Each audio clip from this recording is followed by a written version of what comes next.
안녕하세요, 차파리박입니다. 오늘은 지난번에 이어서 중고차 시세에 대해서 말씀드릴 텐데, 오늘은 500만원짜리 내에서 어떤 차량이 있을까? 지난번에는 한 2, 300만원대에서 봤다면 오늘은 300에서 한 500만원 사이 정도에서 어떤 차량이 있을까 한번 보도록 하는 시간을 갖도록 할 텐데요. 영상 그렇게 오래 찍을 생각 없으니까 관심 있으시다면 주의 깊게 봐두시는 것도 나쁘지 않을 것 같네요. 그럼 이제 항상 말씀드리는 마이 페이지 들어가셔서 환경 설정 들어가셔가지고 금액 조작 있는지 확인하셔야 되는 부분이고요. 기본값에 빵원 항상 확인하셔야 되고요. 제가 있는 지역이 인천 미추홀구 쪽이라서 전 미추홀구 쪽만 3에서 500만원대 범위가 넓어지면 차량이 너무 많아지다 보니까 미추홀구 내에서 있는 차들로 3에서 500만원대는 차가 뭐가 있을까 한번 보도록 하겠습니다. 차량 제조사는 따로 찍지는 않을 거고요. 가격대만 찍어 볼게요. 3에서 500만원 네 사이 찍고 가격순으로 한번 보도록 하겠습니다. 여러 가지 차량이 이제 나오는데 검정 색깔 이 보이는 크루즈가 있네요. 지금 무사고라가 안 적혀 있는 거 보니까 이런 거는 그냥 건너뛰셔도 되는데 그래도 이 가격대에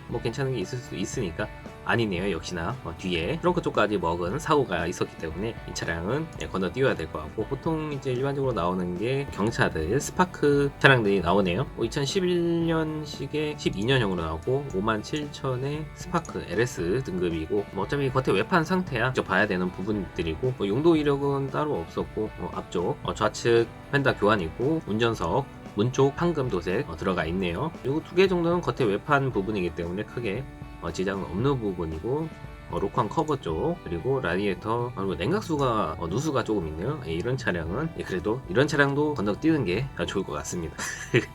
그리고 벤츠 S클래스 350 벤츠 S클래스 350이 있네요. 2005년식이고 이런 차량은 이제 구입하시고 나서 언제 가실지 모르는 차량이기 때문에 키로수도 23만이라서 20만이 넘으면 이제 중고차 보증이 안 되는 차량이기 때문에 이런 차량 구매하셔서 물론 잘 타실 수도 있겠지만 이제 하나 둘 고장이 나기 시작하다 보면 수리비가 이제 감당이 안 되는 상황이 올 수가 있기 때문에 이런 차량도 웬만하면 안 보시는 게 좋고요. 300만원 초반대에서 볼 수 있는 차량은 스파크 있고 모닝 있네요. 모닝 뉴모닝이고 SLX 키로수는 지금 안 나와 있는데 한번 볼게요. 무사고고 위탁이라 그러면 이제 개인이 상사에 차를 팔아달라고 맡기는 것을 말하고요. 그렇게 직접 맡겨서 팔리게 되면 중고차를 딜러에게 판매하는 시세보다는 조금 더 그래도 받을 수 있는 부분이 있습니다. 딜러에게 약간의 수수료만 주시면 되는 부분이고요. 성능 점검 같은 경우에는 완전 무사고 차량이고 키로수가 52,000이네요. 키로수도 이 정도면 굉장히 짧은 것 같고, 미세누율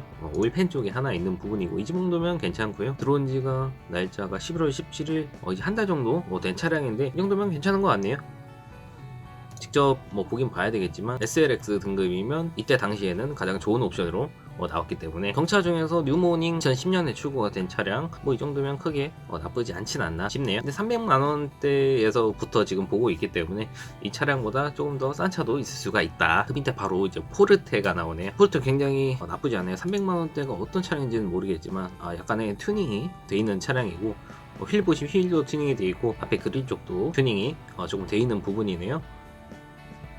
킬수는 16만 정도 됐고 시트 상태는 굉장히 깔끔한 것 같은데 위에 엠보싱 방음 처리가 되어 있고요. 배터리도 보조 배터리를 따로 달아놓은 것 같아요. 지금 뭔가 이제 덕지덕지 연결이 되어 있는 거 보니까 성능 점검을 보게 되면 무사고는 무사고인데 이제 밑에 부식이 있어요. 교환이 되어 있는 부분은 X로 처리가 되어 있는 부분이고, 보시면 이쪽 사이드시 패널 쪽 양쪽 다 C라고 되어 있는 부분은 부식이 있다는 부분이고, 뒤쪽 12번 여기는 사이드 멤버 쪽인데 뒤쪽 사이드 멤버 쪽도 부식이 있다고 되어 있습니다. 이런 차량은 부식이 있는 차량은 웬만하면 안 보는 게 좋고요. 미세누유 지금 하나 찍혀 있는 부분이고, 오일 변속기 미션 오일이 부족하다고 되어 있네요. 이런 것도 웬만하면 건너뛰는 게 좋습니다. 다음 페이지 한번 가볼 텐데요. 크루즈 13만 킬로 정도 뛰었고 1.8 LT 차량이고 무사고 단순이라고 하는데, 무사고 단순이라고 해도 사고가 어느 정도는 있지 않을까 싶기는 한데요. 뒤쪽 트렁크랑 뒤쪽 지지대까지 들어간 차량이고, 트렁크 도어는 판금을 진행을 했네요. 지지대는 교환을 했고 트렁크 쪽도 판금을 진행한 차량입니다. 용도 이력은 따로 없는 것 같고요. 워터펌프 쪽에 미세누유가 있고 변속기 쪽에 미세누유가 있네요. 보통 대충 이때 슈브라에서 나온 차들이 이제 미션이 말썽인 차들이 굉장히 많기 때문에 미션 쪽에 미세누유가 있는 차량은 이런 것도 웬만하면 안 보는 게 좋고요. 그 다음은 포르테 하이브리드 차량.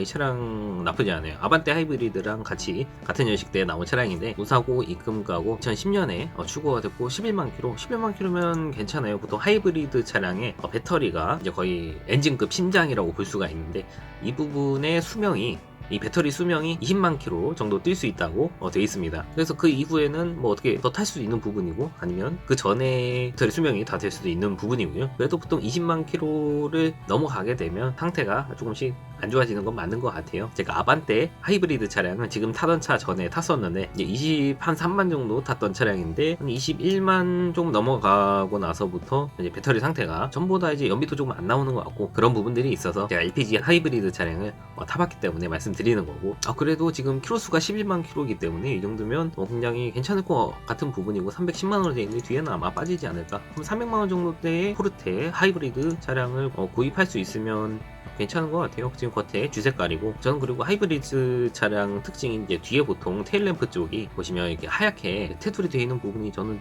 그래도 개인적으로 좀 이쁘더라고요. 소나타 하이브리드 차량도 마찬가지고, 내비도 달려있네요. 정품 내비인 것 같은데, 정품 내비네요. LPG를 사용하기 때문에, 이때 처음에 나온 하이브리드 1, 2세대에 이때 나온 차량들은 LPG로 하이브리드가 나왔어요. 그래서 일반적으로 LPG가 연비가 보통 굉장히 좋지 않기 때문에, 이 포르테랑 아반떼 하이브리드가 한 14 정도 나올 거예요. 그러니까 연비는 굉장히 좋다고 볼 수가 있을 것 같고요. 양쪽에 열선도 있고, 접이식 사이드미러, 뒷좌석 시트 상태도 뭐 이 정도면 크게 나쁘지는 않은 것 같고, 하이패스 룸미러까지 장착이 되어 있네요. 이때 나온 연식 중에서는, 이때 나온 포르테 하이브리드 차량 중에서는 그래도 어느 정도 등급이 있는 것 같아요.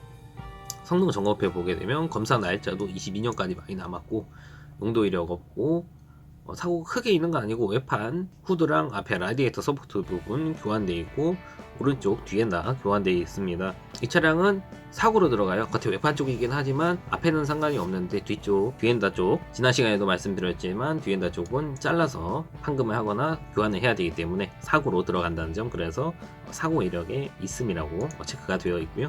다른 부분은 누유되거나 그런 부분은 보이지 않네요. 반바, 멤바, 판금 있음. 우측에 반바라고 하면 범퍼 부분이랑 멤바라고 하면 사이드 멤버 부분인 것 같은데, 밑으로 빼놓은 것 같아요. 그럼 실제로 체크돼야 되는 부분이 이쪽 12번의 사이드 멤버 부분까지 교체가 되었다는 것 같네요. 아니면 판금이 되어 있다던가. 근데 밑으로 빼놓은 거 보면 이런 게 이제 딜러들의 수수가 아닌가 하는 생각이 들고요. 11월 19일날 들어온 차량이네요. 남한테 팔기에는 조금 애매한 차량인 것 같아요.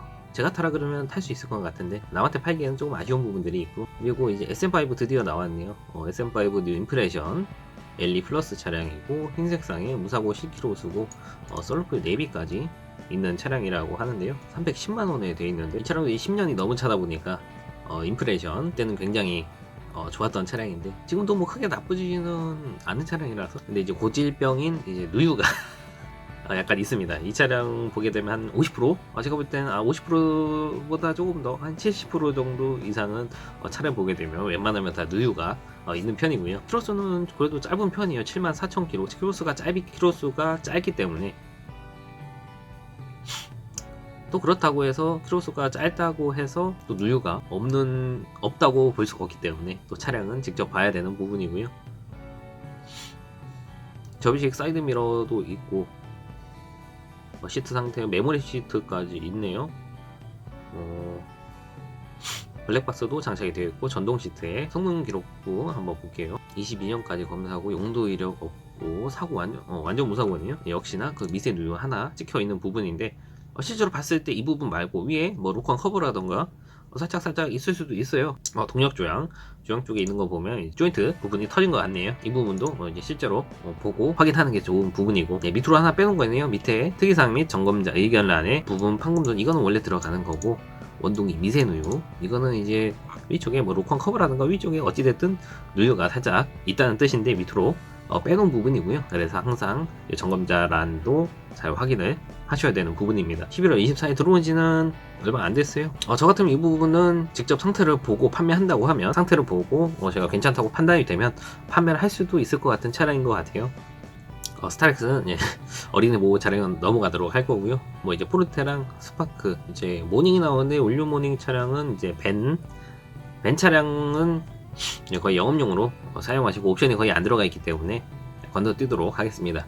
액티언 스포츠 액티언 스포츠 꼭 사신다면 제가 확인을 하고 판매를 안 하는 차량은 아닌데 그래도 12만이면 크루스는 그래도 뭐 괜찮아요. 8년식 치고는. 액티언 스포츠를 찾는 분들이 요즘에 이제 많이 거의 없어져서 뭐 용도 이력은 성능 기록부 보면 뭐 용도 이력은 따로 없고 좌측 뒷문자 교환 하나 있고 누유가 없다고 되어 있네요. 누유가 없기가 좀 힘들긴 한데 뭐 이 부분은 만약에 본다고 하면 직접 봐야 될 것 같고 11월 16일 들어온 지는 얼마 안 됐네요. 근데 액티언 스포츠인데 2륜 차량이라서 그런가? 1륜 차량도 나쁘지는 않은 것 같아요. 오히려 4륜으로 해봐야 이제 여비만 안 좋아져가지고. 액티언 스포츠 예전에는 되게 잘 나가던 차였는데 요즘에는 좀 시들해졌습니다. 요즘 영상 찍은 지 시간이 조금 지났는데도 아직 300만원에서 넘어가지를 못하고 있네요.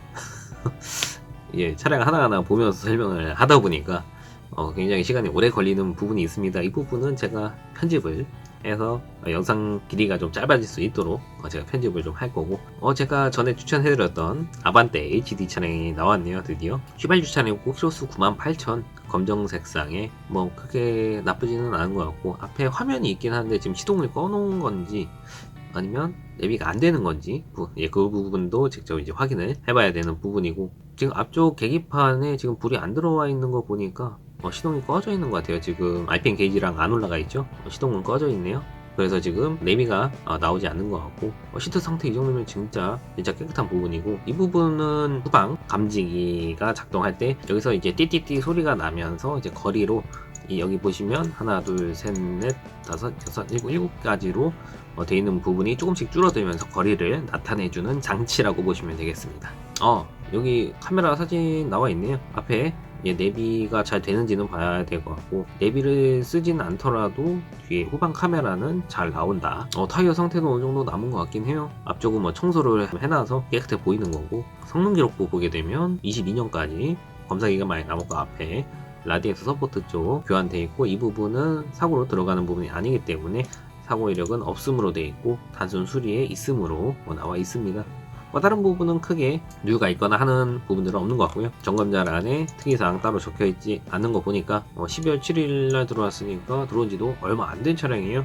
이 정도면 충분히 구매하셔도 크게 문제가 없을 것 같은 차량이긴 해요. 직접 보긴 해야겠지만. 다음 차 보게 되면 투싼 디젤, 이제 보통 500만원 이하 디젤 차량들은 웬만하면 이제 팔고 싶지는 않은 차량들이에요. 이제 아예 문제가 없는 차량 있을 수도 있지만, 문제가 있는 차량들이 이제 조금 더 많이 나오는 연식들이기 때문에, 그래도 연식이 8년식이라고 하니까 투싼 차량도 한번 보도록 할게요. 예전에는 되게 괜찮았던 차량인데 아직도 관리 잘 된 차량들은 나쁘지 않아요. 엔진 자체가 나쁘지 않은 엔진이라서 뒷자리 열선도 있네요. 등급은 나쁘지 않은 것 같아요. 성능 기록 보게 되면 용도 이력 없고 검사기가 많이 남았고, 사고도 완전 무사고 차량이고, 이제 누유가 이제 미세 누유가 2개 정도 있네요. 오일팬 쪽이랑 라디에이터 쪽에 누유가 아니고 누수가 있네요. 냉각수 누수가 있는 부분은 만약에 정말로 구입한다고 하시면 빠르게 수리를 하셔야 되는 부분이고, 냉각수가 떨어지면 엔진 자체에서 냉각이 아예 되지가 않기 때문에 엔진이 금방 망가질 수가 있으므로, 만약에 누유가 있는 건 좀 이따가 고치셔도 상관이 없는데 누수가 있다고 하면 최대한 빠르게 수리를 하시는 것이 좋습니다. 점검자는 다른 거는 없고요. 320만원에 올라와 있고, 여기서 보통 한 20만원 정도는 다 빠지신다고 보면 될 것 같고요. 뉴카렌스, 뉴카렌스도 크게 이상 있는 차량은 아닌데 13만 킬로 300만원짜리 뉴카렌스 차량, 겉에 외판 상태는 진짜 진짜 깔끔하네요. 거의 새차 수준으로 만들어놨네. 13만 킬로에 시트가 진짜 안 탔나 보네요. 아니면 시트를 교체를 했나? 타이어도 한 절반 정도는 남은 거. 와, 차 상태가 이렇게 깨끗할 수가 있나? 이런 차량은 사셔도 괜찮을 것 같긴 한데, 우선 성능 기록부 한번 보고, 겉에 외판 교환 하나도 없는 완전 무사고 차량이고요. 누유는 조향 조인트 터진 거, 그 부분 교환하는데 10만원도 안 들어가니까 교환하고 타셔도 괜찮지 않을까? 10월 23일날 들어온 차량이고, 카니발 R이 나왔네요. 320만원. 근데 키로수가 25만 정도 탄 차량이 2010년식에 25만 킬로. 키로수는 조금 있는 차량이고, 카니발 R이면 그래도 연식 2010년식이라서 앞쪽 그릴도 좀 바뀌어서 나온 차량이라서 차량 자체는 그렇게 나쁘지는 않은 것 같아요. 근데 이건 내비가 상단 매립이 돼 있는데 너무 위로 많이 튀어나온 것 같지 않습니까? 25만 5천 킬로 정도 주행을 했고, 그래도 뒷자리는 거의 사람을 안 태운 것 같아요. 진짜 이렇게 보면 정말 깨끗한 차들은 진짜 많은 것 같긴 한데 타이어도 절반 정도는 남은 것 같고, 성능 점검표 보게 되면 앞쪽 후드 교환 하나 있네요. 그리고 오른쪽 휀더 교환도 하나 있고, 오일팬 쪽에 미세누유 하나 찍혀 있고, 동력 교환 이것도 조인트가 터져 나오네. 여기도 미세누유. 또 이제 오일팬이랑 이거 동력 교환 이거 둘 다 잡는 거 해서 뭐 한 10만원 언저리 할 텐데, 이거 교환하고 나서 타셔도 뭐 크게 무방하지 않을까. 터보 오일 미세누유 있음. 이제 디젤 차량은 터보가 들어가는 차량이기 때문에 터보 쪽에 터보 상태를 항상 잘 확인하셔야 되고, 터보 오일 미세누유가 찍혀 있다고 하는데 이 부분도 조금 의심이 되는 부분이긴 해요. 이제 악셀 좀 밟아서 그 휘파람 소리, 터보가 이상이 있게 되면 악셀을 밟았을 때 휘파람 소리가 나기 때문에 그 부분 항상 잘 확인하셔야 됩니다. 11월 23일날 들어왔고, 들어온 지는 뭐 그렇게 오래되지는 않은 차량이네요. 이 정도면 뭐 크게 판매해도 크게 뭐 이상이 있을 것 같지는 않은데, 그 터보 쪽만 괜찮다고 하면. 그리고 크루즈가 또 나왔고, 그 다음에 나온 차량이 SM5 신형. SM5 신형도 괜찮아요. 근데 사고 있는 것만 빼면 이 차량은 밖에서 찍은 것 같은데 2010년식이고, 위에 썬루프가 있는 차량은 굉장히, 썬루프가 있는 건지 아니면 위에 랩핑을 해놓은 건지 모르겠는데 썬루프 맞네요.